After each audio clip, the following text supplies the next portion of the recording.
यादवों और ब्राह्मणों के मध्य वैमनस्यता पैदा करने के लिए ये कार्य किया गया है।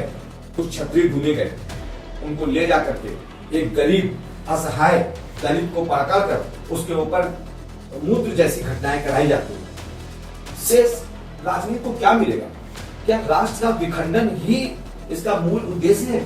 कि ऐसे राजनीतिक दलों से सावधान रहने की आवश्यकता होगी। नमस्कार। आज एक यक्ष प्रश्न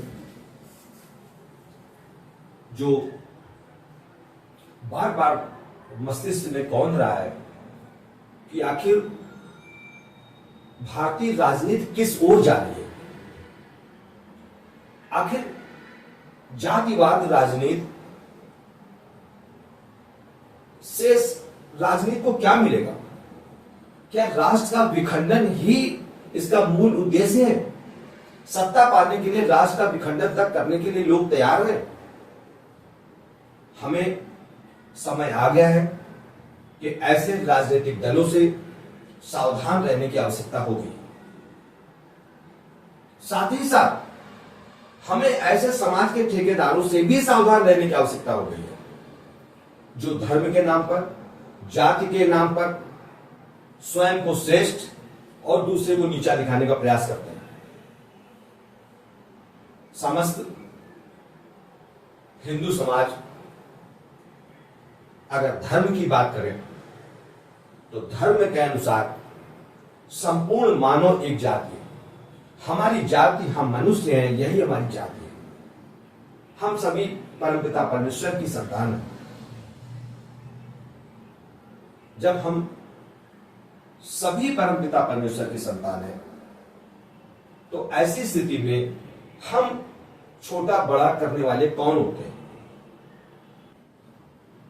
राजनीति से प्रेरित होकर एक ही पक्ष के कुछ लोग उसमें से ढूंढे जाते हैं।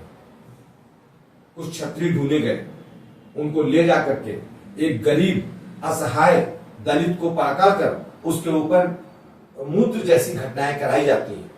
उसके बाद उसको जातियों में बांट करके दिखाया जाता है कि देखो, इस प्रकार से एक क्षत्रिय ने, एक राजपूत ने एक दलित के साथ इस प्रकार की घटना की, जबकि घटना करने वाला और घटना कराने वाला दोनों एक ही दल का होता है। ये कौन करा रहा है? ये वो राजनीतिक दल करा रहा है जिन्हें बांट कर शासन करने का लक्ष्य बना रखा है। समाज को बांटना उनकी नियति हो गई है। अगर हम बात करें अभी कल की इटावा की घटना की, अब उसमें कई प्रश्न सामने आ रहे हैं। हमेशा जब भी हम पूजन कार्य कराते हैं तो पूजन कार्य कराने के लिए हम या तो अपने परिचित का, अपने जानने वाले पुरोहित को ही बुलाते हैं। यदि मेरा जानने वाला कोई पुरोहित नहीं होता है तो हम अपने किसी जानने वाले के माध्यम से बुलाते हैं। तो क्या जिस पुरोहित को बुलाया गया, जिसने बुलाया गया, उस पुरोहित को बुलाया, क्या वो इसमें शामिल नहीं है? इस घटनाक्रम में वो शामिल है। और ये एक सोची समझी चाल के तहत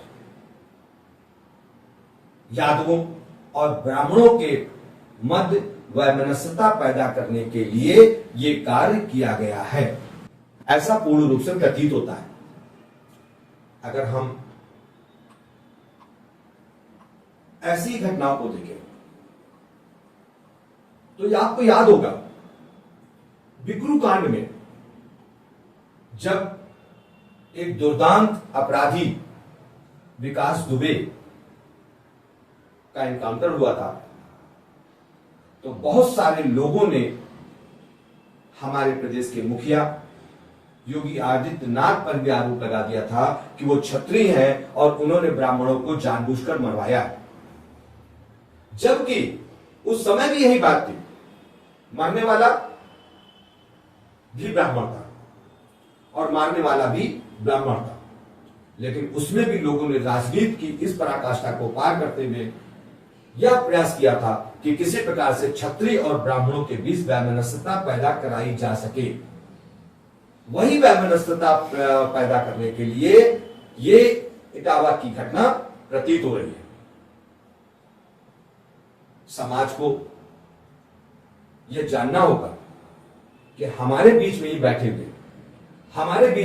हुए ब्राह्मण, क्षत्रिय, वैश्य और शूद्र, ये सभी लोग के बीच के मुखिया जो विभिन्न दलों में बैठे हुए हैं और विभिन्न दलों में बैठकर जाति का कार्ड खेलते हैं और हिंदू समाज को बांटने का प्रयास करते हैं, हमें ऐसे लोगों से सावधान रहने की बहुत आवश्यकता है।